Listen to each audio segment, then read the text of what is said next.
2020 NDAയുമായിട്ട് ഒരു സഖ്യമുണ്ടാക്കിയപ്പോൾ ഒരുപാട് ആളുകൾ അതിനെപ്പറ്റി വിമർശനം ഉന്നയിച്ചു. 2020 പിളർന്നു, 2020യിൽ നിന്ന് ഒരുപാട് ആളുകൾ വിട്ടുപോകുന്നു എന്നുള്ള വ്യാജ വാർത്തകൾ പ്രചരിപ്പിക്കുകയുണ്ടായി.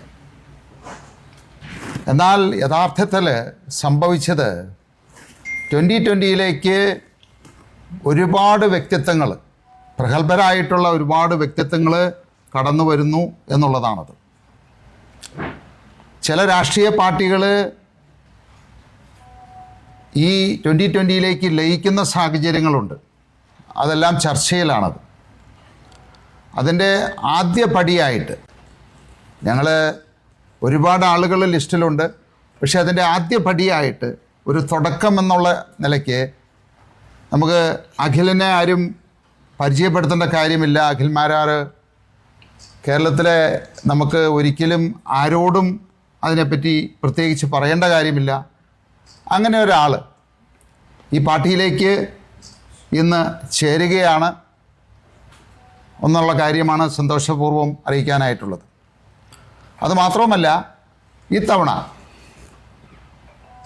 നിയമസഭാ തെരഞ്ഞെടുപ്പിൽ അഖിൽ മാരാർ 2020യുടെ സ്ഥാനാർത്ഥിയായിരിക്കും.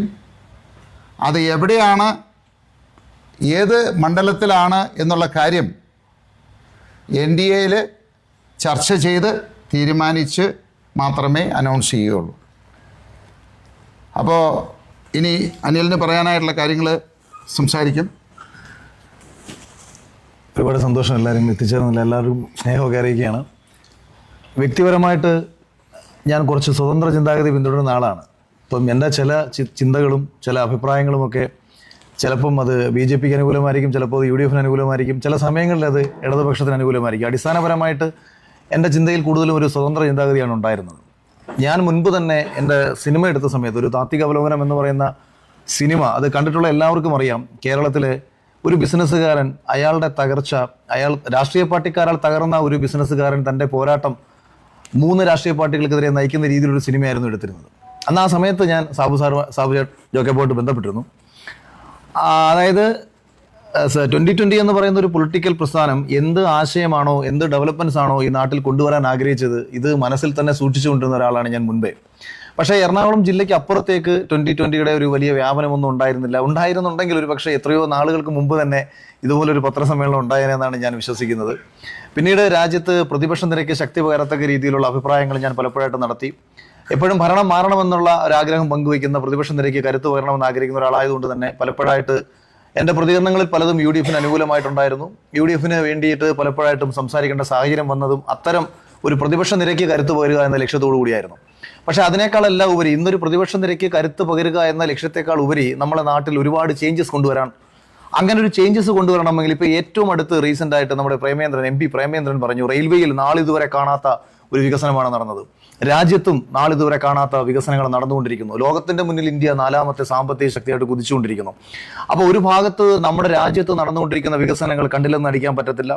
അതേസമയം തന്നെ നമ്മുടെ കേരളം പലപ്പോഴും ചിന്തകൾ കൊണ്ടും മറ്റു പല കാരണങ്ങൾ കൊണ്ടും പിന്നോട്ടാണ് പോയിക്കൊണ്ടിരിക്കുന്നത്. ഇത് ഇടതുപക്ഷത്തിന് തന്നെ മന്ത്രിയായിരുന്ന C. ദിവാകരൻ ഇത് സൂചിപ്പിക്കുകയുണ്ടായി. എന്താണ് നമ്മുടെ നാട്ടിലുള്ളതെന്നും ഇവിടെ നിന്ന് എന്താണ് കയറ്റുമതി ചെയ്യുന്നതെന്നും ഏത് മേഖലയിലാണ് കേരളം അഭിമാനിക്കേണ്ടതെന്നും ഒക്കെ തന്നെ C. ദിവാകരൻ പങ്കുവയ്ക്കുകയുണ്ടായി.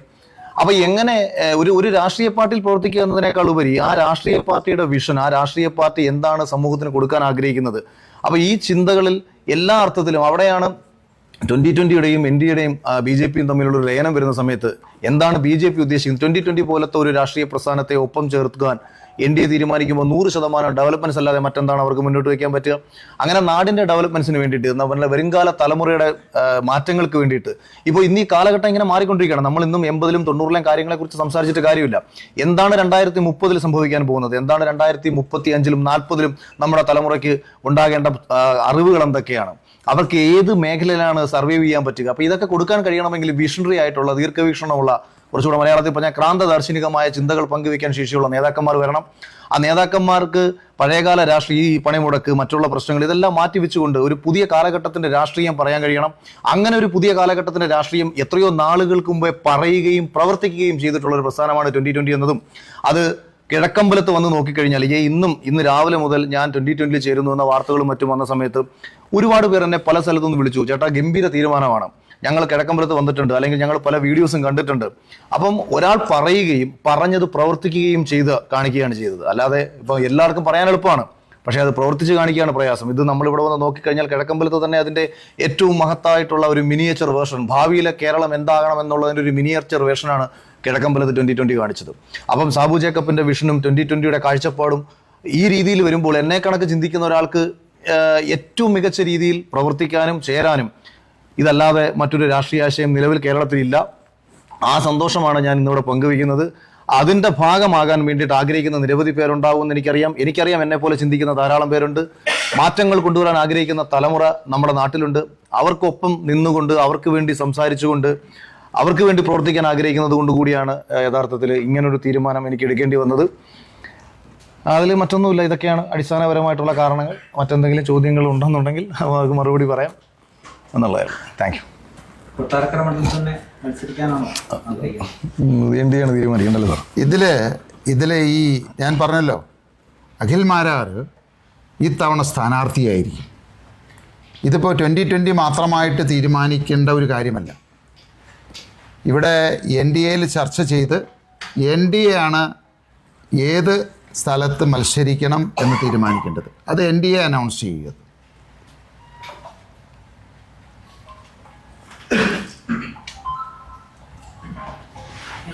നേരത്തെ സംഘനുഭാവം പലയിടത്തും പ്രകടിപ്പിച്ചു എന്നുള്ള രീതിയിൽ വിമർശനമുണ്ടായിരുന്നു, സോഷ്യൽ മീഡിയകളൊക്കെ അങ്ങനെ ഉണ്ടായിരുന്നു. പക്ഷേ BJPയുടെ ഭാഗമാണെങ്കിൽ NDAയുടെ ഭാഗമായിരുന്ന പാർട്ടികൾ കൂടി ചേർത്ത് ആ വിമർശനങ്ങൾ ഇപ്പോൾ ശരിവെക്കുകയാണ് ചെയ്തിരിക്കുന്നത്. അല്ല, അങ്ങനല്ല. ഞാൻ രാജ്യത്തിന് അനുകൂലമായി സംസാരിച്ച സമയത്തൊക്കെ എന്നെ സംഖ്യയാക്കുകയാണ് ചെയ്തത്. അതായത് ശരികൾ സംസാരിക്കുന്ന സമയത്ത് സംഖ്യയാവുന്ന ഒരു കുഴപ്പയോടുണ്ട്. ഓക്കെ, അത് ഇപ്പോൾ ഒരുപക്ഷെ ഞാൻ മാത്രമല്ലെന്ന് തോന്നുന്നു. കേരളത്തിൽ നമ്മളിപ്പോൾ ഒരു പൊതുവിഷയം വന്നു കഴിഞ്ഞാൽ ആ പൊതുവിഷയത്തിൽ നമ്മളൊരു അഭിപ്രായം പറയുമ്പം ആ ശരി ചില ആൾക്കാർക്ക് ശരിയല്ലാതെ തോന്നിക്കഴിഞ്ഞാൽ എളുപ്പത്തിൽ ചാർത്തപ്പെടുന്ന ഒരു മുദ്രയാണ് സംഖ്യ എന്നുള്ളത്. അങ്ങനെ പലപ്പോഴായിട്ട് എനിക്ക് സംഖ്യ വിളി കേൾക്കേണ്ടി വന്നിട്ടുണ്ട്. എനിക്ക് തോന്നുന്നത് ഞാൻ കോൺഗ്രസുമായി ബന്ധപ്പെട്ട് പ്രവർത്തിക്കുമ്പോഴും അവരുടെ പരിപാടിയിൽ പങ്കെടുക്കുമ്പോഴും ഞാൻ സംഖ്യയാണെന്നുള്ള വിളികൾ കേൾക്കേണ്ടി വന്നിട്ടുണ്ട്. പക്ഷേ വിഷയത്തിൻ്റെ മെറിറ്റിലാണ് എല്ലായ്പ്പോഴും സംസാരിച്ചിട്ടുള്ളത്. നാളെയും അങ്ങനെ തന്നെ ആയിരിക്കും സംസാരിക്കുന്നത്.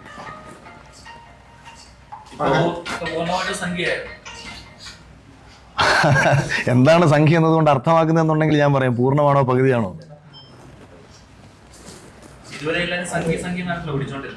അഖിൽമാരാണെന്നാണ് വിളിച്ചോണ്ടിരുന്നത്. പഹൽഗാം വിഷയത്തിൽ BJP കേസ് കൊടുക്കുന്ന സമയത്ത് പറഞ്ഞത് ഇന്ത്യയിൽ രാജ്യസ്നേഹം എന്നത് മോഡി സ്നേഹം എന്നും RS സ്നേഹമായി എന്ന് മാറുമെന്ന് ആശങ്കപ്പെട്ട ഒരാളാണ് അഖിൽമാർ. ഇപ്പം ആ കൂട്ടത്തിലേക്കാണ് അഖിൽമാരാ ചേരുകയും ചെയ്യുന്നത്. വ്യത്യാസമുണ്ട് അതിനകത്ത്. ഞാൻ അന്നും പങ്കുവെച്ചത് ഒരു തീവ്ര രാജ്യസ്നേഹിയുടെ പ്രതികരണം തന്നെയായിരുന്നു. അത് മനസ്സിലാക്കാൻ അന്ന് കുറച്ച് നമ്മളെ കേരളത്തിലുള്ള സംഘപരിവാറിൻ്റെ ആൾക്കാർക്ക് മനസ്സിലാക്കാൻ പറ്റാതെ പോയി. അതെന്ന് വെച്ചാൽ ഞാൻ ആഗ്രഹിച്ചത് ഇന്ത്യ പാകിസ്ഥാനെ അടിച്ചില്ലാതാക്കുമെന്നുള്ളതാണ്. പെട്ടെന്നൊരു സുപ്രഭാതത്തിൽ നമ്മളതിൽ നിന്ന് പിന്തിരിഞ്ഞപ്പോൾ അത് ഒരു വൈകാരികമായിട്ടാണ് ഞാൻ എടുത്തത്. ഒരുപക്ഷെ അതിന് പല കാരണങ്ങളുണ്ടാവാം. എന്താണ് പാകിസ്ഥാൻ നമ്മളുമായി ചർച്ച നടത്തിയെന്നുള്ളത് പെട്ടെന്ന് വൈകുന്നേരം ഒരു വാർത്ത കേൾക്കുന്ന സമയത്തുണ്ടായ ഒരു മാനസിക വിഷമം. അതായത് ഇന്ത്യ പാകിസ്ഥാനെ തകർക്കുമെന്ന് ആഗ്രഹിച്ചിരുന്ന ഒരുവന് പെട്ടെന്ന് ഇന്ത്യ പിന്മാറി എന്ന് തോന്നിയതിലെ വിഷമമാണ് സത്യസന്ധമായി പറഞ്ഞാൽ പങ്കുവെച്ചത്. പക്ഷേ പിന്നീട് അമേരിക്ക എന്താണ് ഇന്ത്യയുടെ അടുത്തേക്ക് വരുന്നതും ഈ ഏറ്റവും റീസെൻ്റായിട്ട് നമ്മൾ കാണുന്നത് ലോകത്തിൻ്റെ മുന്നിൽ ഇന്ത്യ എന്താണ് തങ്ങളുടെ നിലപാടിൽ ഉറച്ചതെന്നുള്ളതാണ്. ഇപ്പോൾ മോദിജി തന്നെ ഒരു തവണ പോലും US-ഉമായിട്ടുള്ള ബന്ധങ്ങളിൽ വളരെ സ്ട്രിക്റ്റ് നിലപാടാണ് സ്വീകരിച്ചത്. അവിടെ ഞാൻ അന്ന് താരതമ്യം ചെയ്ത് അതായിരുന്നു കാര്യം. ഇന്ത്യ ഒരു രാജ്യത്തിൻ്റെ മുന്നിലും തലകുനിക്കാൻ പാടില്ല. ഒരു രാജ്യവും പറയുന്ന കേട്ട് പ്രവർത്തിക്കുന്ന ഒരു രാജ്യമായിട്ട് ഇന്ത്യ മാറരുത് എന്നുള്ള ഒരു രാജ്യസ്നേഹിയുടെ അഭിപ്രായമാണ് ഞാൻ അവിടെ പങ്കുവച്ചത്. അതേ അഭിപ്രായം എനിക്ക് മാറ്റേണ്ട ഒരു പ്രശ്നം വന്നിട്ടില്ല. കാരണം നിങ്ങൾ നോക്കൂ, എന്താണ് US-ഉമായിട്ട് ഇന്ത്യ പിന്നീട് എടുത്ത നിലപാട്? US എന്ത് പറഞ്ഞാലും ഇവിടെ തീരുമാനിക്കുന്നത് ഇവിടെ തീരുമാനിക്കത്തുള്ളൂ എന്നെടുത്തു. അവസാനം US ഇങ്ങോട്ട് വരികയാണ് ചെയ്തത്. ചെയ്തിട്ടില്ലല്ലോ. ആ 25% നിന്ന് 18% കുറയ്ക്കുകയല്ലേ ചെയ്ത്. റഷ്യയുടെ കോൺട്രാക്ട് കാണിച്ചു തരാമോ?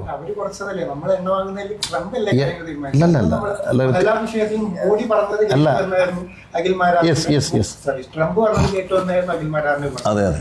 അവസാന വരിയായിട്ട് അഖിൽമാരാർ പറഞ്ഞത് ഇവിടെ രാജ്യത്തെ വിമർശിച്ചാൽ അല്ലെങ്കിൽ മോഡിയെ വിമർശിച്ചാൽ രാജ്യ വിമർശനമായി മാറുന്ന ഒരു സാഹചര്യം ഇവിടെ ഉണ്ട് എന്നാണ് അഖിൽമാരാർ അന്ന് ആശങ്കപ്പെട്ടത്. 100%. ആ ആശങ്ക ഇപ്പോഴും ഇല്ല. ഞാൻ ആ പറഞ്ഞത് ആ കോൺടാക്സിൽ നിങ്ങൾ മനസ്സിലാക്കും. അതായത് ഞാൻ അന്ന് പറഞ്ഞത് അമേരിക്കയുടെ ഇടപെടലിനെ തുറന്നാണോ ഇന്ത്യ പിന്മാറിയത് എന്നുള്ള എൻ്റെ വൈകാരികമായിട്ടുള്ളൊരു സംശയമാണ്. സ്വാഭാവികമായിട്ടും നമ്മുടെ നാട്ടിലെ സംഘപരിവാർ പ്രവർത്തിക്കുന്നവർക്ക് ഉൾക്കൊള്ളാൻ കഴിയാതെ വരും. അവർ എന്നെ വിമർശിക്കും.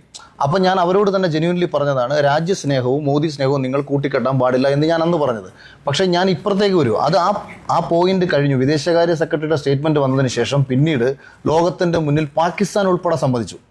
അതായത് ഇന്ത്യ ആ യുദ്ധത്തിൽ നേടിയ മേൽക്കോയ്മ എന്താണെന്ന് ലോകത്തിൻ്റെ മുന്നിൽ നമ്മൾ കാണിച്ചു കഴിഞ്ഞു. അവിടെ നമ്മൾ അന്നേരം മോദിക്ക് കൈയടി കൊടുക്കണം. ഇനി രണ്ടാമത്തെ കാര്യം എന്ന് പറയുന്നത്, ഇപ്പോൾ ഏറ്റവും റീസെൻ്റ് ആയിട്ട് എല്ലാവരും പറയുന്ന കേൾക്കുന്നു, റഷ്യയുടെ എണ്ണ വാങ്ങരുത് എന്ന് അമേരിക്ക പറഞ്ഞ് ഇന്ത്യ കേട്ടുവന്നു. അങ്ങനെ ഒരു കോൺട്രാക്റ്റ് നിങ്ങൾ എവിടെയെങ്കിലും കണ്ടിട്ടുണ്ടെന്നുണ്ടെങ്കിൽ അത് പബ്ലിഷ് ചെയ്യണം. അത് കോൺട്രാക്ട് ഉണ്ടെന്നുണ്ടെങ്കിൽ നിങ്ങൾ എത്രയും പെട്ടെന്ന് മോദിജിക്ക് അയച്ചു കൊടുക്കണം. അങ്ങനെ ഒരു കോൺട്രാക്റ്റ് ഇല്ല.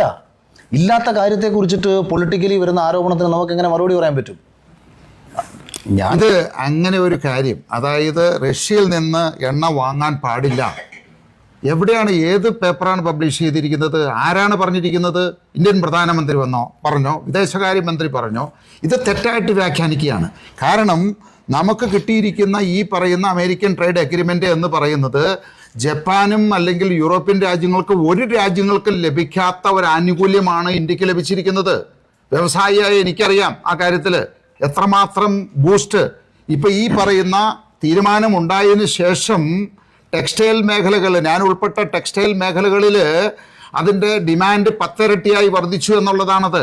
അമേരിക്കൻ ബയേഴ്സ് ക്യൂ നിൽക്കുകയാണ് ഇപ്പോൾ ഓരോ കാര്യത്തിനും വേണ്ടിയിട്ട്, ഞങ്ങളെപ്പോലെയുള്ള ആളുകളുടെ അടുത്ത്. അപ്പോൾ അത് ആ ഒരു തീരുമാനം മോശമായിരുന്നെങ്കിൽ അങ്ങനെ നിൽക്കുമോ അത്? അപ്പോൾ ഇന്ത്യയുടെ എക്കോണമി വളരുന്നത് $89 ബില്യൺ നിന്ന് $500 ബില്യൺ വളർന്ന ഒരു എഗ്രിമെൻറ്റ് പ്രധാനമന്ത്രി മോഡിജിക്ക് ചെയ്യാൻ പറ്റിയെങ്കിൽ അതിനെ അപ്രിഷ്യേറ്റ് ചെയ്യണം. നമ്മൾ അതിനെ ചെറുതായിട്ട് കാണുകയല്ല വേണ്ടത്.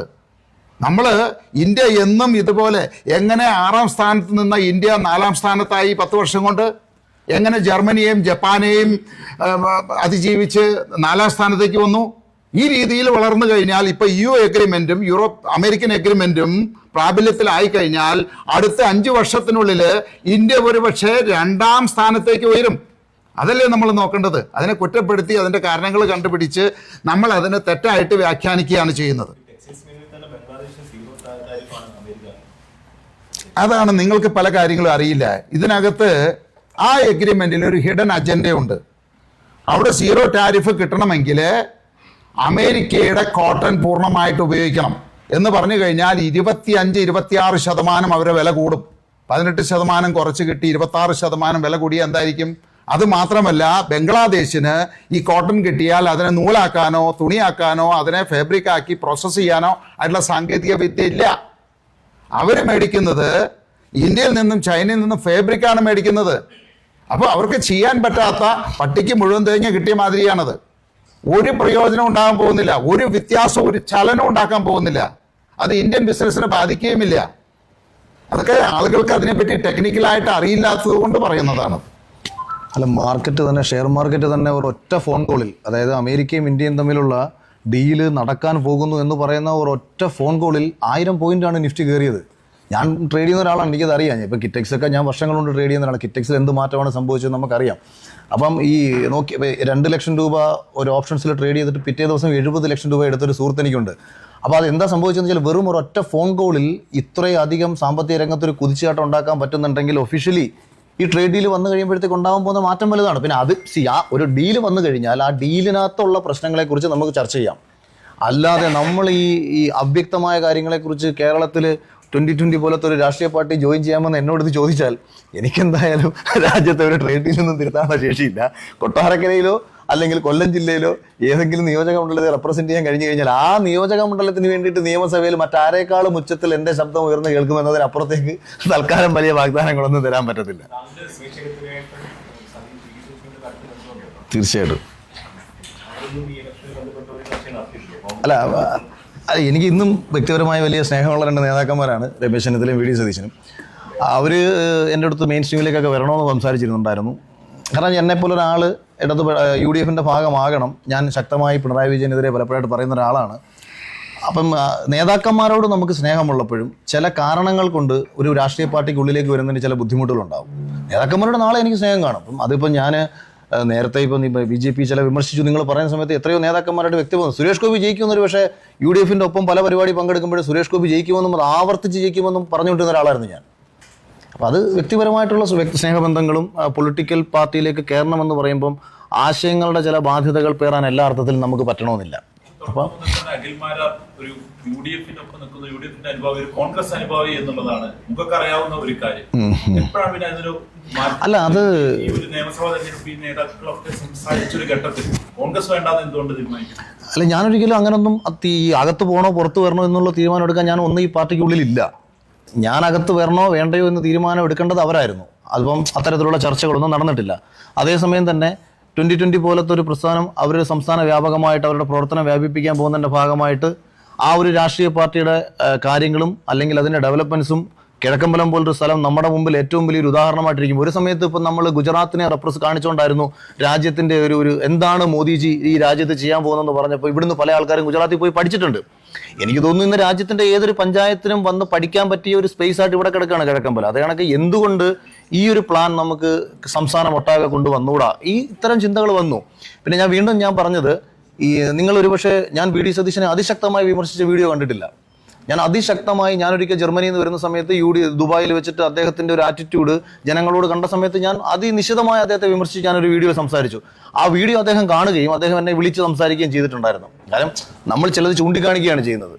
നേതാക്കന്മാരോട് നമുക്ക് വ്യക്തിവിരോധം ഇല്ല എന്ന് ഇപ്പോഴും ആവർത്തിക്കുന്നു. സ്നേഹം മാത്രം. കാതലായ മാറ്റം വന്നിരിക്കുന്നത് 12 മണി വരെ തുറക്കുന്ന അവസ്ഥയിലേക്ക് എത്തിയിരിക്കുന്നു. മുഖ്യമന്ത്രിയും മുഖ്യമന്ത്രിയുമായിട്ട് അതിന് തർക്കം നിൽക്കുന്നു. ഇതില് ഈ മദ്യനയം, അതായത് LDF അധികാരത്തിൽ വരുമ്പോൾ പറഞ്ഞത് മദ്യത്തിൻ്റെ ഉപയോഗം ഘട്ടം ഘട്ടമായിട്ട് കുറച്ചു കൊണ്ടുവരുമെന്ന് പറഞ്ഞ LDF ഇപ്പോൾ മദ്യ കമ്പനികളുടെ ബ്രാൻഡ് അംബാസിഡറായിട്ട് മാറിയിരിക്കുകയാണത്. ഇവിടെ മദ്യം പ്രൊമോട്ട് ചെയ്ത് ഇവിടുത്തെ യുവാക്കളെ, ചെറുപ്പക്കാരെ, കുട്ടികളെ കുടിപ്പിച്ച് കിടത്തി വോട്ട് മേടിക്കുക. ഇതിൽ 2 ഉദ്ദേശമാണ്. ഒന്ന്, മദ്യം കുടിപ്പിച്ച് വരുമാനമുണ്ടാക്കുക, ഒരു തലമുറയെ ഇല്ലാതെയാക്കുക എന്നുള്ള രാഷ്ട്രീയ ഉദ്ദേശം.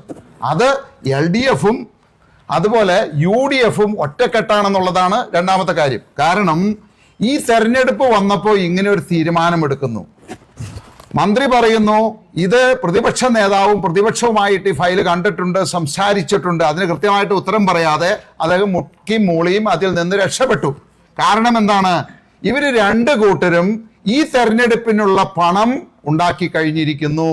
ഈ മദ്യ നിയമം നടപ്പിലാക്കിയതോടുകൂടി ഈ 2 മുന്നണിക്കും അടുത്ത തെരഞ്ഞെടുപ്പിൽ മത്സരിക്കാനായിട്ടുള്ള കോടികള് ഈ പറയുന്ന മദ്യ കമ്പനികളിൽ നിന്ന്, മദ്യരാജാക്കന്മാരിൽ നിന്ന് മേടിച്ചതിൻ്റെ ഒരു പ്രത്യുപകാരമാണ് ഇറങ്ങിപ്പോകുന്നതിന് മുമ്പ് LDF ചെയ്തതും. അതുപോലെ തന്നെ മത്സരിക്കാനായിട്ടുള്ള പൈസ ഉണ്ടാക്കാൻ വേണ്ടിയിട്ട് UDF-ഉം കൂടി മൗന അനുവാദം കൊടുത്ത് അങ്ങനെ ഒരു നിയമം ഉണ്ടാക്കിയത്. ഇത് 2 പേരും കൂടിയിട്ടുള്ള ഒരു ഗൂഢാലോചനയാണ് നടന്നിരിക്കുന്നത് ഇക്കാര്യത്തിൽ. 2019 രാഷ്ട്രീയം നിർത്തി പോസ്റ്റ് ഇട്ട ആളാണ് അഖിൽമാരാണ്. വീണ്ടും തെരഞ്ഞെടുപ്പ് രാഷ്ട്രീയത്തിലേക്ക് വരുന്നത്. ഇപ്പൊ എന്താണ് മാറിയ സാഹചര്യം? എന്താണ് 2019 നോക്കുമ്പോൾ? രാഷ്ട്രീയം നിർത്തി നല്ലിട്ടത്. രാഷ്ട്രീയം ലോകത്താർക്കെങ്കിലും നിർത്താൻ പറ്റുമോ? ഓരോ ദിവസവും ഞാൻ ചെയ്യുന്ന എല്ലാ കാര്യങ്ങളും നമ്മുടെ രാഷ്ട്രീയ പ്രേരിതമാണ്. രാഷ്ട്രീയ പാർട്ടിയിലൂടെയുള്ള ഒരു രാഷ്ട്രീയ പ്രവർത്തനം 2019 തുടക്കത്തിൽ, ഒരുപക്ഷെ 2012 അവസാനം ഞാൻ അവസാനിപ്പിക്കുന്നതിന് 2 കാരണങ്ങളുണ്ട്. ഞാൻ ചെയ്തുകൊണ്ടിരിക്കുന്ന കൊച്ചു കൊച്ചു കാര്യങ്ങൾ നാടിനു വേണ്ടിയാകുമ്പോൾ ഞങ്ങളുടെ നാട്ടിലൊക്കെയുള്ള ചിലർക്കൊരു പ്രശ്നം ഞാൻ പബ്ലിസിറ്റിക്ക് വേണ്ടി ചെയ്യുന്നതാണോ. അപ്പോൾ ഞാനൊരു തീരുമാനം എടുത്തു, ഇനി പബ്ലിസിറ്റി ഉണ്ടാക്കി കാണിച്ചു തരാമെന്ന്. ഇന്ന് ആവശ്യത്തിലധികം പബ്ലിസിറ്റിയായി, എനിക്കിനി നാടിന് വേണ്ടി പ്രവർത്തിച്ചുകൂടെ?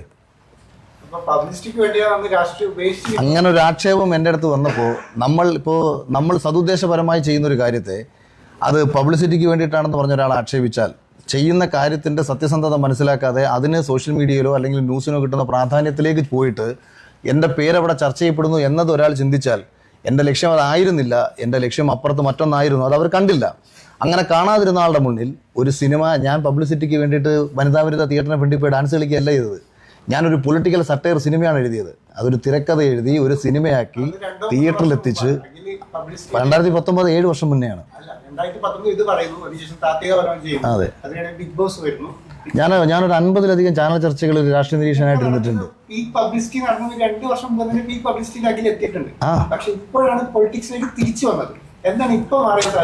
സുഹൃത്തെ, ഒരു കാര്യം മനസ്സിലാക്കണം, നമുക്ക് ജീവിക്കാൻ പൈസ വേണം. ഞാൻ ബിഗ് ബോസിൽ നിന്ന് ഇറങ്ങി പിറ്റേ ദിവസം വന്ന് പാർട്ടി ചേരാൻ വേണ്ടിയിട്ട് തലയ്ക്ക് വെളിവില്ലാത്തൊരുത്തനല്ല ഞാൻ. ആദ്യം എനിക്ക് എൻ്റെ 2 ഭാര്യയും 2 മക്കളും അടങ്ങുന്ന ഒരു കുടുംബത്തെ സുരക്ഷിതരാക്കണം. എനിക്ക് ആ സമയത്ത് എനിക്ക് ജോജുവിൻ്റെ പണി എന്ന് പറയുന്ന സിനിമയിൽ എന്നെ സംവിധായകനായിട്ട് അദ്ദേഹം ഒപ്പം ചേർത്താണ് വിളിക്കുന്നത്. അതിൽ വളരെ പ്രധാനപ്പെട്ട ഒരു കഥാപാത്രം എന്നെ അഭിനയിക്കാൻ വേണ്ടി വിളിക്കുമ്പോഴും ഞാൻ പറഞ്ഞത് ഒരു സിനിമയ്ക്ക് പിന്നാലെ 6 മാസം കളഞ്ഞു കഴിഞ്ഞാൽ എനിക്ക് വീടില്ല, ഒന്നുമില്ലാത്തിരുന്നൊരവസ്ഥയിലാണ് ഞാൻ ബിഗ് ബോസിൽ പോകുന്നത്. അപ്പം ആത്മഹത്യയുടെ മുന്നിൽ നിന്നൊരു ജീവിതത്തിൽ നിന്ന് ഞാൻ ബിഗ് ബോസ് പോലത്തെ ഒരു പ്ലാറ്റ്ഫോമിൽ പോകുന്നു. അവിടെ നിന്ന് കിട്ടിയ ഒരു കൺവേർഷൻ ഞാൻ ഉപയോഗിക്കുന്ന സമയത്തും ദുരിതാശ്വാസ നിധി, വയനാട്ടിലെ ദുരിതാശ്വാസ നിധി ഉൾപ്പെടെ പിണറായി വിജയൻ്റെ ഭാഗത്തുനിന്ന് വന്ന എല്ലാ തെറ്റുകൾക്കെതിരെയും അതിശക്തമായി പ്രതികരിച്ച ഒരാളാണ് ഞാൻ. ഒരു പക്ഷേ യൂത്ത് കോൺഗ്രസിൻ്റെ ഒരു നേതാവ് പോലും അല്ലെങ്കിൽ യുവമോർച്ചയുടെ ഒരു നേതാവ് പോലും പിണറായി വിജയനെ തെമ്മാടിയെന്ന് ഒരു പദം ഉപയോഗിച്ച് സംസാരിച്ച് കാണത്തില്ല. ഞാൻ പരസ്യമായിട്ട് അദ്ദേഹത്തിനെ പറഞ്ഞ അത് റെജി ലൂക്കോസാണ് അത് ചോദിക്കുമ്പോഴും ഞാൻ പറയുന്നുണ്ട്, തെമ്മാടിത്തരം കാണിക്കുന്ന ഒരു മുഖ്യമന്ത്രിയെ മറ്റെന്ത് പദം ഉപയോഗിച്ച് വിശേഷിപ്പിക്കാൻ പറ്റുമെന്ന് പറഞ്ഞ ഒരാളാണ് ഞാൻ. അങ്ങനെ നിൽക്കുന്ന സമയത്തും ഞാൻ ഇപ്പുറത്ത് മറ്റൊരു മേഖലയിലാണ് നിൽക്കുന്നത്. അവിടെ നഷ്ടങ്ങൾ ഉണ്ടാവുമെന്ന് ഞാൻ നോക്കിയില്ല. ഇന്നും വയനാട്ടിൽ ടൗൺഷിപ്പ് പൂർത്തിയാക്കിയിട്ടില്ല. അതാരും ചോദിക്കുന്നില്ല. 760 കോടി രൂപ പിരിച്ച് കൈവച്ചേക്കുകയാണ്. വർഷം 2 കഴിഞ്ഞു. അപ്പോൾ ഇത് ഈ ജനകീയ വിഷയങ്ങൾ, പ്രളയത്തിന് 5000 കോടി രൂപ പിരിച്ചു. എന്തെല്ലാം ജനകീയ വിഷയങ്ങളുണ്ട്. ഈ 5000 കോടി എന്ത് ചെയ്തു? എന്തിനാണ് ദേശീയ ദുരന്തമായിട്ട് പ്രഖ്യാപിക്കുന്നത്? 760 കോടിയിൽ ഒരു 150 കോടി മുടക്കിയാൽ മതി. അത് ബാക്കി പൈസ എടുത്ത് കട്ടോട്ടെ. ഇതെങ്കിലും ചെയ്തുകൂടെ? എന്തിനാണ് സുഹൃത്തെ നമ്മുടെ കയ്യിൽ പൈസ ഇരിക്കുമ്പം വേറെ കേന്ദ്രത്തിന്റെ പൈസ നമ്മുടെ പൈസ തന്നെയല്ലേ? അതാ ഞാൻ ചോദിച്ചത്. ഇപ്പൊ താങ്കൾക്ക് ഞാൻ വളരെ ലളിതമായൊരു ഉത്തരം പറയാം. താങ്കൾക്ക് ഏത് ഘട്ടത്തിലാണ് താങ്കൾ മറ്റൊരാളുടെ കയ്യിൽ നിന്ന് സഹായം സ്വീകരിക്കുക? ഞാൻ ചോദിച്ചത് താങ്കൾ എന്ന് പറയുന്ന വ്യക്തിക്ക് ദേശീയ ദുരന്തമായി പ്രഖ്യാപിക്കുന്നതിന്റെ കൃത്യമായ മാനദണ്ഡങ്ങളും അത് വ്യത്യാസമുണ്ട്. 900 കോടി രൂപ അവിടെ കേന്ദ്രം കൊടുത്തിട്ടുണ്ട്. അവിടെ നിങ്ങളൊന്ന് പോയി നോക്കണം. 190 കോടി രൂപയുടെ ഇടിഞ്ഞു പൊളിഞ്ഞ് വീടാറായ നദിയുടെ സൈഡ് കെട്ടിക്കൊണ്ടിരിക്കുകയാണ്. പച്ച കള്ളത്തരമാണെന്നുള്ള കാര്യം അവിടെ വർക്ക് ചെയ്യുന്ന ഉദ്യോഗസ്ഥന്മാർ ഉൾപ്പെടെ എന്നോട് പറഞ്ഞാണ്. ഞാൻ നേരിട്ട് പോയി കണ്ടാണിതല്ല. ഈ 190 കോടി ഇനിയും ഇടിയാൻ സാധ്യതയുള്ള, ഇനിയും പൊളിയാൻ സാധ്യതയുള്ള ഒരു പ്രദേശത്ത് കേന്ദ്രത്തിൻ്റെ കയ്യിൽ നിന്ന് കടമെടുത്തുകൊണ്ട് 50 വർഷം കഴിഞ്ഞ് തിരിച്ചടച്ചാൽ മതി. ഈ 50 വർഷം കഴിഞ്ഞ് പിണറായി വിജയൻ അടയ്ക്കൂ? ഈ പൈസ ആരെങ്കിലാണ് വരുന്നത്? ഈ പൈസ 190 കോടി രൂപ കേന്ദ്രത്തിൽ നിന്നും കടമെടുത്തിട്ട് 50 വർഷം കഴിഞ്ഞ് തിരിച്ചടച്ചാൽ മതി. ഈ പണം തൽക്കാലം ആരാണ് കൈകാര്യം ചെയ്യുന്നത്? ഈ സർക്കാരാണ് കൈകാര്യം ചെയ്യുന്നത്. സർക്കാരിലൂടെ ആരാണ് കൈകാര്യം ചെയ്യുന്നത്? ഊരാളുങ്കൽ സൊസൈറ്റിയാണ് കൈകാര്യം ചെയ്യുന്നത്.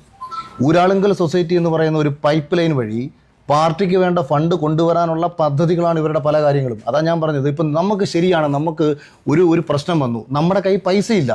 സ്വാഭാവികമായിട്ട് നമ്മൾ മറ്റൊരാളുടെ സഹായം ചോദിക്കും. ഇപ്പം വയനാട്ടിലെ പ്രശ്നം പരിഹരിക്കാൻ പൈസയില്ല, തീർച്ചയായിട്ടും കേന്ദ്രം കൊടുക്കണം. നമുക്ക് എല്ലാവർക്കും ഇറങ്ങി കേന്ദ്രത്തോട് ചോദിക്കാം. 760 കോടി രൂപ ഞാനും കൊടുത്തു 1 ലക്ഷം. അപ്പോൾ 760 കോടി രൂപ ജനത്തിൻ്റെ കയ്യിൽ നിന്ന് പിരിച്ചു വെച്ചതിന് ശേഷം അവിടെ എന്ത് ചെയ്തു എന്നൊരു ചോദ്യം ചോദിക്കുമ്പോൾ കേന്ദ്രം തന്നില്ല എന്നുള്ള മറുപടിയാണോ പറയേണ്ടത്? എന്ത് നിങ്ങൾ ചെയ്തു എന്നതിനുള്ള ചോദ്യം നിങ്ങൾ ചോദിക്കുക. സുഹൃത്തെ, ഞാൻ പറഞ്ഞത് കേന്ദ്രം ഇവിടെ 29 സംസ്ഥാനങ്ങളെ മൊത്തത്തിൽ നോക്കിക്കണ്ടാണ് ചെയ്യുന്നത്. ഇവിടെ നമ്മളുടെ ജനങ്ങളുടെ കയ്യിൽ നിന്നും പൊതുജനങ്ങളുടെ കയ്യിൽ നിന്നും പിരിച്ച പണം, സർക്കാർ ഖജനാവിലെ പൈസയല്ല. ജനങ്ങളോടൊരു മുഖ്യമന്ത്രി വന്ന് ദുരന്തമുണ്ടായതിൻ്റെ പിറ്റേ ദിവസം പണം ആവശ്യപ്പെട്ട് പിരിച്ചെടുത്ത പണം ജനങ്ങൾക്ക് വേണ്ടി ചെയ്തോ ഇല്ലയോ? വർഷം എത്രയായി? ഒരു വീട്, എന്തിനാണ് അവിടെ ടൗൺഷിപ്പ് പോലും? അവിടുത്തെ ജനങ്ങൾ ആവശ്യപ്പെട്ടിട്ട് വെക്കുന്നതാണോ? അപ്പം ഞങ്ങളുടെ സ്മാരകമായി ഒരു ദുരന്തം വരുന്ന സമയത്ത് ഇവിടെ ഞങ്ങളെ ഒരു സ്മാരകം കിടക്കണം. ഈ പാവപ്പെട്ടവൻ്റെ ദൈന്യത ഭാവിയിൽ പാർട്ടിയുടെ സ്മാരകമായിട്ട് അവിടെ നിലനിർത്തണം. അല്ലാതെ അവിടുത്തെ ജനത്തിന് 50 ലക്ഷം രൂപ വെച്ച് കൊടുത്താൽ അവൻ ഇഷ്ടപ്പെട്ട സ്ഥലം വീടും മേടിച്ച് അവൻ സുഖമായിട്ട് ജീവിക്കും. പഞ്ചാബും ഹിമാചൽ പ്രദേശ് അടക്കമുള്ള സംസ്ഥാനങ്ങൾക്ക് കേന്ദ്രം പണം കൊടുക്കുന്നു. അപ്പൊ അവരുടെ സ്ഥിതി എന്താ? അപ്പൊ ഇതേ മാനദണ്ഡം അവർക്കും? ഞാൻ വീണ്ടും ആവർത്തിച്ച് ഞാൻ പറഞ്ഞു, ഒന്ന്, ഇത് നിയമസഭാ തെരഞ്ഞെടുപ്പ് നടക്കുന്ന സമയത്ത് കേരളത്തിലെ പ്രശ്നങ്ങൾ ചർച്ച ചെയ്യുക. നിങ്ങൾ എപ്പോഴും ഈ ഉത്തരേന്ത്യയിലേക്ക് പോകാതിരിക്കൂ. അത് കേന്ദ്രം അനുവദിച്ച പണത്തെ കുറിച്ചാണ് നമ്മൾ സംസാരിക്കുന്നത്. ഞാൻ പറഞ്ഞല്ലോ, കേന്ദ്രം അല്ല നമുക്ക് ഈ വിഷയത്തിൽ ബേസിക്കലി പ്രസക്തി ഇല്ലാത്ത വിഷയമാണ്. ഒരു നിലപാട് ഒരു നിലപാട് ഇക്കാര്യത്തിലല്ല. ഞാൻ പറഞ്ഞു ഇതില് ഇന്നത്തെ ഈ ചടങ്ങ് അഖിൽ മാരാർ എന്ന വ്യക്തി ഈ 2020 പാർട്ടിയിലേക്ക് ചേരുന്നതുമായിട്ടാണ് ഈ വാർത്താ സമ്മേളനം. നമ്മൾ വയനാട് പ്രളയത്തെപ്പറ്റി അല്ലെങ്കിൽ അതിൻ്റെ ശരിയും തെറ്റിനെ പറ്റി സംസാരിക്കാൻ ഞങ്ങൾ ഈ വേദി ഉദ്ദേശിക്കുന്നില്ല. അത് വേറൊരു വേദിയിൽ ചെയ്യാം. ഒരു കാര്യം ഞാൻ പറയാം. ഈ കേരളത്തിന് കേന്ദ്രത്തിൽ നിന്ന് ഒന്നും കിട്ടിയില്ല എന്ന് പറഞ്ഞുകൊണ്ട് രാവിലെയും വൈകുന്നേരവും ഇരുന്ന് കരയുന്നുണ്ട് ഇവിടുത്തെ ആളുകൾ. ഇവർ ചെയ്യേണ്ട കാര്യങ്ങൾ, അവരവർ ചെയ്യേണ്ട ജോലികൾ ചെയ്യേണ്ടതായിട്ടുണ്ട്. പണിയെടുക്കണം, ആദ്യം ചെയ്യേണ്ടത് അതാണത്. അല്ലാതെ വെറുതെ ഇരുന്നിട്ട് ജനങ്ങളുടെ പൈസ കട്ടും മോഷ്ടിച്ചും പുട്ടടിച്ചിട്ട് കേന്ദ്രം കൊണ്ടുപോയി തരണം എന്ന് പറഞ്ഞു കഴിഞ്ഞാൽ ആരെങ്കിലും തരുമോ? ഏതെങ്കിലും പദ്ധതികൾ നിങ്ങളിപ്പോൾ ഇതിവിടെ ഗവൺമെൻറ്റിന് വിട്, ഈ LDF ഗവൺമെൻറ്റിനെ മാറ്റി നിർത്ത്. ശാസ്ത്രീയമായിട്ട് പഠിച്ച് കേരളത്തിന് വേണ്ട ശാസ്ത്രീയമായിട്ട് പഠിക്കണം. അല്ലാതെ വെറുതെ വെള്ളപ്പേപ്പറിൽ എഴുതിയിട്ട് AKG സെന്ററിൽ നിന്ന് കൊണ്ടുപോയി കൊടുത്താൽ പോരാ. ശാസ്ത്രീയമായി പഠിച്ചിട്ട് അതിനെ വിശകലനം ചെയ്ത് ഏത് ഡെവലപ്മെന്റ് പദ്ധതിയും നിങ്ങൾ കൊണ്ടുപോവാ, ഇവിടെ നടപ്പിലാക്കി തരാം, കേന്ദ്രം തരും. അതിന് പകരം വെള്ളപ്പേപ്പറിൽ എഴുതിയിട്ട് ഇവർക്ക് തട്ടിപ്പ് നടത്താനും കിട്ടിയ കാശ് വന്നിട്ട് പുട്ടടിച്ചിട്ടും വീണ്ടും വീണ്ടും കാശ് വേണം, ഞങ്ങൾക്ക് കടമെടുത്ത് ഞങ്ങൾ നടത്താൻ, ഞങ്ങൾക്ക് പണിയെടുക്കാൻ പറ്റില്ല എന്ന് പറഞ്ഞാൽ നടക്കില്ല. അധ്വാനിക്കണം, ഇത്രേ കാര്യമുള്ളൂ ഇതിനകത്ത്. അതുകൊണ്ട് വയനാട് ദുരന്തത്തിലേക്ക് ഏത് വയനാട് ദുരന്തവുമായി ബന്ധപ്പെട്ട് ഇപ്പോൾ പല രാഷ്ട്രീയ ആരോപണങ്ങൾ ഉയരുന്നുണ്ട്. അത് CPM പറയുന്നുണ്ട്, സർക്കാർ പറയുന്നുണ്ട്. പക്ഷേ കേരളത്തിലെ ഹൈക്കോടതി കേന്ദ്ര സർക്കാരോട് വലിയേറ്റ മനോഭാവം കാണിക്കരുത്. അത് കോടതിയോട് ചോദിക്കേണ്ട ചോദ്യമാണ്. ഹൈക്കോടതി പറഞ്ഞതിന് അഭിപ്രായം പറയേണ്ടത് ഞാനല്ല. ഇപ്പൊ ഇദ്ദേഹം പറഞ്ഞല്ലോ 50 ലക്ഷം രൂപ വെച്ച് ഈ പൈസ അല്ല, ഈ പൈസ ആയിക്കോട്ടെ. ഞാൻ ചോദിക്കുന്നത് ഇത് എന്നേ തീർക്കാമായിരുന്നു.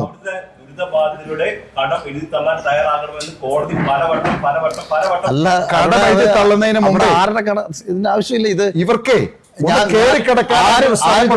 സാറേ ഇതിനകത്ത് അല്ല നമുക്ക് അല്ല ഒരു മിനിറ്റ്, ഈ വിഷയത്തിൽ നിങ്ങൾ എന്നെ വിളിച്ചിരുത്തി ചോദിച്ചോ. ഞാനൊരു 2.5 മണിക്കൂർ എനിക്കൊന്ന് കാശ്മീരായിട്ട് മുട്ടം വെട്ടിയതാണ്.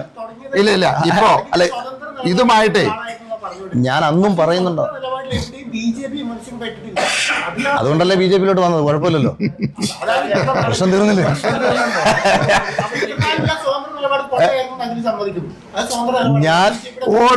ഞാൻ ഒരു കാര്യം ചോദിച്ചോട്ടെ, താങ്കള് എത്ര കാലമായി അല്ലല്ല ഒരു കാര്യം, അത് അഖിലല്ല, ഇത് NDAയുടെ ആൻസർ ആണ്. നിങ്ങള് അങ്ങനെ ചിന്തിക്കും. ഞാൻ ഒരു കാര്യം ചോദിച്ചോട്ടെ, താങ്കള് എത്ര കാലമായി ഇപ്പോഴത്തെ ജോലി തുടങ്ങിയിട്ട്? ഇതിൽ ജീവിതകാലം മുഴുവൻ ഉണ്ടാവില്ലല്ലോ, ഉണ്ടാവില്ല. അത് തന്നെയുള്ളൂ ഈ കാര്യത്തിലും. ഓരോരുത്തരും സാഹചര്യങ്ങൾ അനുസരിച്ച് രാഷ്ട്രീയ പാർട്ടി മാറാനോ തീരുമാനങ്ങൾ മാറാനോ ആശയങ്ങൾ മാറാനോ അവർക്ക് അധികാരമുണ്ട്. അവരെ അത് ചെയ്തോളൂ. പറഞ്ഞു ഒരു മിനിറ്റ് രാജീവ് ഗാന്ധി പൈലറ്റ് ആയിരുന്നു. ഇന്ത്യൻ പ്രധാനമന്ത്രി ആയപ്പോഴത്തേക്ക് എന്തെങ്കിലും കുഴപ്പം ഈ രാജ്യത്തുണ്ടായോ? എനിക്ക് സ്വതന്ത്ര നിലപാട് സ്വീകരിക്കാൻ ഈ രാജ്യത്ത് എന്തെങ്കിലും തടസ്സമുണ്ടോ? ഇല്ലല്ലോ. അപ്പോൾ എനിക്ക് പാർട്ടി മാറാൻ തടസ്സമുണ്ടോ? പാർട്ടി ഞാൻ മാറിയിട്ട് പോലുമില്ല. ഞാനൊരു സ്വതന്ത്രനിൽ നിന്ന് ഒരു സ്വതന്ത്രനിൽ നിന്ന് സ്വതന്ത്ര കാഴ്ചപ്പാടുള്ള വികസനം മുന്നോട്ട് വയ്ക്കുന്ന, പണിമുടക്കിനെ കുറിച്ചോ ഹർത്താലിനെ കുറിച്ചോ ചർച്ച ചെയ്യാത്ത, നാടിൻ്റെ ശരിയായ കാഴ്ചപ്പാടിലേക്ക് വരൂ എന്ന് പറയുന്ന ഒരു രാഷ്ട്രീയ പ്രസ്ഥാനത്തിനൊപ്പമാണ് ഞാൻ ചേർന്നത്. അത് എന്തുകൊണ്ടാണെന്ന് കൂടെ പറയാം. ഞാൻ അതെനിക്ക് മനസ്സിലായില്ലല്ലോ സുഹൃത്തെ, എന്താ ഉദ്ദേശിച്ചത്? ഞാൻ BJP-ക്കെതിരെ വിമർശിച്ച് സംസാരിച്ച വീഡിയോ കണ്ടിട്ടില്ലേ? എവിടാണ് നമ്മൾ ഒരാളെ വിമർശിക്കുന്നത്? താങ്കൾ ഇപ്പോൾ ഇവിടെ അണ്ടർവെയർ ഇട്ടുകൊണ്ട് വന്നിരുന്നാൽ പറയും, പോയി നല്ല വസ്ത്രം ഇട്ടുകൊണ്ട് വരാൻ ഞാൻ പറയും. അപ്പോൾ ഇവിടെ ഞാൻ താങ്കൾ ഇട്ട വസ്ത്രത്തെയാണ് കുറ്റം പറയുന്നത്. താങ്കൾ അത് മാറി വന്നാൽ നന്നായി എന്ന് പറയും. അത് അഭിപ്രായ വ്യത്യാസം അല്ലത്. മറ്റേതെന്ന് പറഞ്ഞാൽ താങ്കൾ ചെയ്ത പരിപാടി മോശമാണെന്ന് തോന്നിയതുകൊണ്ട് മോശമെന്ന് പറഞ്ഞു. അതേ ആ മോശം താങ്കൾ തിരുത്തുമ്പോൾ ഞാൻ അതിനെ നല്ലതെന്ന് പറയുന്നു. കേന്ദ്രം ചെയ്ത ഒരു മോശം കാര്യത്തെ മോശമെന്നും അതേ കാര്യം ഓർത്തിരിച്ച് ചിലപ്പോൾ വയനാട്ടിൽ ഞാനൊരു പ്രശ്നം ഉന്നയിച്ചു, അത് ഏറ്റവും മനോഹരമായിട്ട് ചെയ്താൽ ആദ്യത്തെ കൈയടി പിണറായി വിജയന് ഞാൻ കൊടുക്കും. ഇത് ഞാൻ പറഞ്ഞു ദുരിതാശ്വാസ നിധിയിലേക്ക് ഇത്തവണ ഞാൻ പണം കൊടുക്കുന്നില്ല എന്ന് പറഞ്ഞപ്പോൾ എനിക്കെതിരെ കേസെടുത്തത്. ഞാൻ ഒരാളോട് പോലും പൈസ കൊടുക്കരുതെന്ന് പറഞ്ഞിട്ടില്ല. ഞാൻ പൈസ കൊടുക്കത്തില്ല എന്ന് പറഞ്ഞപ്പോൾ എനിക്കെതിരെ കേസെടുത്തു. അന്നേരം പലരും പൈസ കൊടുക്കുന്നില്ലെന്ന് പിന്നോട്ട് പോയി. അവസാനം മുഖ്യമന്ത്രി വന്നിരുന്നിട്ട് മറുപടി പറഞ്ഞു പത്രസമ്മേളനത്തിൽ, ഇത്തവണ ഞങ്ങൾ അങ്ങനെ ചെയ്യത്തില്ല. അങ്ങനെ ഞാൻ തമാശ രൂപേണ പറഞ്ഞു. അതൊരു മാന്യതയാണല്ലോ ഒരു മുഖ്യമന്ത്രി പറഞ്ഞതുകൊണ്ട്. ഒരു കാര്യം കൂടി ഞാൻ പറയാം. അല്ല, ഇപ്പൊ ഈ ദുരിതാശ്വാസത്തെ പറ്റി ഒരു മിനിറ്റ് ഇത് പറഞ്ഞിട്ട് പോകാം. ഈ ദുരിതാശ്വാസത്തെ പറ്റി ഒരുപാട് കാര്യങ്ങൾ പറഞ്ഞല്ലോ. ഞാന് മുഖ്യമന്ത്രിയും ഞാനും പങ്കെടുത്ത, അതായത് പ്രളയമുണ്ടായപ്പോ അമേരിക്കയിൽ വെച്ച് ന്യൂയോർക്കിൽ വെച്ചിട്ട് ഒരു സമ്മേളനം, അവിടുത്തെ എല്ലാ അസോസിയേഷനും മലയാളി അസോസിയേഷനെ വെച്ചിട്ട് അവിടെ വെച്ചൊരു മീറ്റിംഗ് നടത്തിയുണ്ടായി. അന്ന് അവിടെ കൂടിയ മലയാളികൾ മൊത്തമായിട്ട് പറഞ്ഞത്, കേരളത്തിന് എന്ത് ആവശ്യമുണ്ടോ ഞങ്ങൾ സഹായിക്കാൻ തയ്യാറാണ്. ഏത് പ്രോജക്റ്റ്, ഒരു പാലം പണിയണം, ഇത്ര വീടുകൾ പണിയണം, ഞങ്ങളെ ഏൽപ്പിക്കുക, ഞങ്ങൾ അത്രയും വീടുകൾ പണിത് തരാം എന്ന് പറഞ്ഞതാണത്. അപ്പൊ അദ്ദേഹം പറഞ്ഞ എന്താണെന്നറിയോ? അത് വേണ്ട, പണമായിട്ട് തന്നാ മതി. അപ്പൊ അവർ പറഞ്ഞു നടക്കില്ല. എന്തിനാ ഈ പണമായിട്ട് മേടിക്കുന്നേ? ഒരാളുടെ ഉദ്ദേശം ലക്ഷ്യം നല്ലതാണെന്നുണ്ടെങ്കിൽ പണമായിട്ട് എന്തിനാ മേടിക്കുന്നത്? പ്രളയത്തിൽ വീട് നഷ്ടപ്പെട്ടവർക്ക് മൊത്തമായിട്ട് വീട് പണിയാം, റോഡുകൾ ഞങ്ങൾ പണിയാം, പാലങ്ങൾ ഞങ്ങൾ പണിയാം എന്ന് പറഞ്ഞപ്പോൾ ഞാനുണ്ട് ആ മീറ്റിങ്ങിൽ. അന്നേരം അദ്ദേഹം രണ്ടാമത് മറുപടി പ്രസംഗത്തിൽ പറഞ്ഞു, പോരാം, പണം എൻ്റെ അക്കൗണ്ടിട്ട് വരണം, മുഖ്യമന്ത്രിയുടെ അക്കൗണ്ടിട്ട് വരണം, സാധ്യമല്ല എന്ന് പറഞ്ഞു. അവർ നടത്തിയില്ല. ഇത് തന്നെയാണ് തട്ടിപ്പ് എന്ന് പറയുന്നത്. അതുകൊണ്ട് തന്നെയാണ് ഈ പറയുന്ന വയനാടിലും എല്ലായിടത്തും ജനങ്ങള്, ഇവിടെ കേന്ദ്രത്തിന്റെയും വേണ്ട, ഒരാളുടെയും സഹായം വേണ്ട, കേരളത്തിലെ ആളുകൾ സഹായിക്കാൻ തയ്യാറാണ്. സത്യസന്ധമായിരിക്കണം, അവരുടെ നിലപാടുകൾ സത്യസന്ധമായിരിക്കണം. ഓക്കെ, എന്താ ചോദിച്ചത്? ഒരു ഫെഡറൽ സംവിധാനത്തിൽ ഇതിനുള്ള മറുപടിയാണ്. ഒരു ഫെഡറൽ സംവിധാനത്തിൽ ഒരു മുഖ്യമന്ത്രിയുടെ അക്കൗണ്ടിലേക്ക് പണം വരിക എന്ന് പറയുന്നത് വ്യക്തിയുടെ അക്കൗണ്ടിലേക്കാണോ? അതൊരു ഫെഡറൽ സംവിധാനത്തിൽ സംസ്ഥാനത്ത് അതല്ലേ ഒരു ഫെഡറൽ സംവിധാനം തെറ്റില്ല. ഞാൻ ഉത്തരം പറഞ്ഞോട്ടെ. നിങ്ങൾ ചോദ്യം ചോദിച്ച് ഉത്തരം പറയാതെ സമ്മതിക്കാതെ എന്ത് ചെയ്യാൻ പറ്റും? സംവിധാനങ്ങൾ തെറ്റില്ല. ആ മുഖ്യമന്ത്രി സത്യസന്ധമായിട്ട് ആ പണം വിനിയോഗിക്കണം. ആ വിശ്വാസം അമേരിക്കയിലുള്ള മലയാളികൾക്ക് ഒരു അസോസിയേഷനും ഇല്ലാത്തത് കൊണ്ടാണ് പണം തരില്ല എന്ന് പറഞ്ഞത് എന്നാണ് ഞാൻ പറഞ്ഞോളൂ. അതേസമയം കേന്ദ്രത്തിന്റെ ദുരിതാശ്വാസ PM കേസ് ഓഡിറ്റബിൾ പോലും അല്ല. ഞാൻ ഒരു മിനിറ്റ് അല്ല, ഇത് ഒറ്റ വരിയിൽ ക്ലോസ് ചെയ്യാം. 24 ന്യൂസിൽ ജനകീയ കോടതിയിൽ ഞാൻ ഇതിനെല്ലാം കൃത്യം മറുപടി കൊടുത്തിട്ടുണ്ട്. ഇവിടെ തട്ടിപ്പാണെന്ന് പറഞ്ഞതും ലോകായുക്തയെ മാറ്റിയതും ഉൾപ്പെടെയുള്ള എല്ലാ വിഷയങ്ങളും പറഞ്ഞിട്ടുണ്ട്. നമ്മുടെ ഇന്നത്തെ പ്രധാനപ്പെട്ട ഒരു അജണ്ട അല്ലെങ്കിൽ ഈ ഒരു പത്രസമ്മേളനത്തിന്റെ ആവശ്യകത ഇതല്ലാത്തത് കൊണ്ട് ഇതിനെക്കുറിച്ച് എപ്പോ വേണമെങ്കിലും വിളിച്ചോ,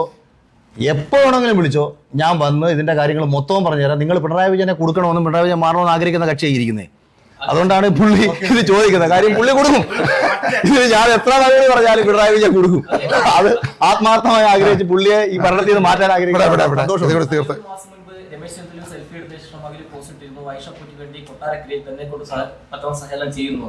സഹായം ചെയ്യുന്നല്ല പറഞ്ഞത്. രമേശ് ചെന്നിത്തലയുടെ കൂടെ കാണുന്ന സമയത്ത് ഐഷ പറ്റി തോപ്പിക്കുന്നതാണ് ഞാൻ എഴുതേണ്ടത്. ഞാൻ ചോദിക്കുന്നത് എന്തുകൊണ്ടാണ്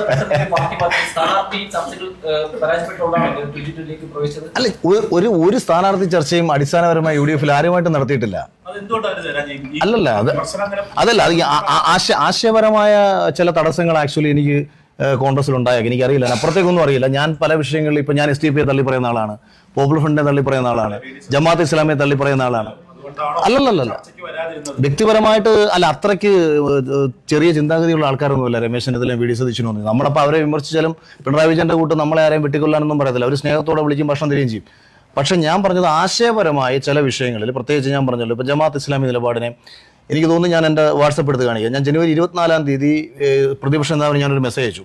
ആ മെസ്സേജ് ഞാൻ പറഞ്ഞത് ഇങ്ങനെയാണ്: ജമാഅത്ത് ഇസ്ലാമിക്ക് വർഗീയതയില്ല, പഴയ വർഗീയതയില്ല എന്ന് അങ്ങ് പറയുമ്പോൾ അത് കോൺഗ്രസ് വിട്ട് BJP പോകുന്നവർക്ക് ഏറ്റവും വലിയൊരു ആയുധമായിട്ട് ഇത് മാറാൻ സാധ്യതയുണ്ട്. കാരണം എല്ലാവരും പറയും RSSന് പഴയ വർഗീയതയില്ല എന്ന് പറയും, അത് കോൺഗ്രസിന് ദോഷകരമാകും എന്ന് പറഞ്ഞ് ഞാൻ ജനുവരി 24-ാം തീയതി മെസ്സേജ് അയച്ചിട്ടുണ്ട്. അപ്പോൾ ഇത് ആശയപരമായ ചില തടസ്സങ്ങൾ ഉണ്ടായേക്കാം. ഞാൻ ഒരിക്കലും രാഹുൽ ഗാന്ധി എന്ന് പറയുന്ന ഒരാളുടെ അനുകൂലിച്ച് ഞാൻ ഒരു പോസ്റ്റ് എഴുതിയിട്ടുമില്ല. ഞാൻ വ്യക്തിപരമായ നേതാക്കന്മാരുമായ സ്നേഹം, ഒരു സെലിബ്രിറ്റി എന്ന നിലയിൽ അവർ വിളിച്ച പരിപാടികൾ, ഞാൻ വത്സൻ തില്ലങ്കേരി മാഷി വിളിച്ച പരിപാടി പോയിട്ടില്ലേ, ഷംസീർ പരിപാടി പോയിട്ടില്ലേ,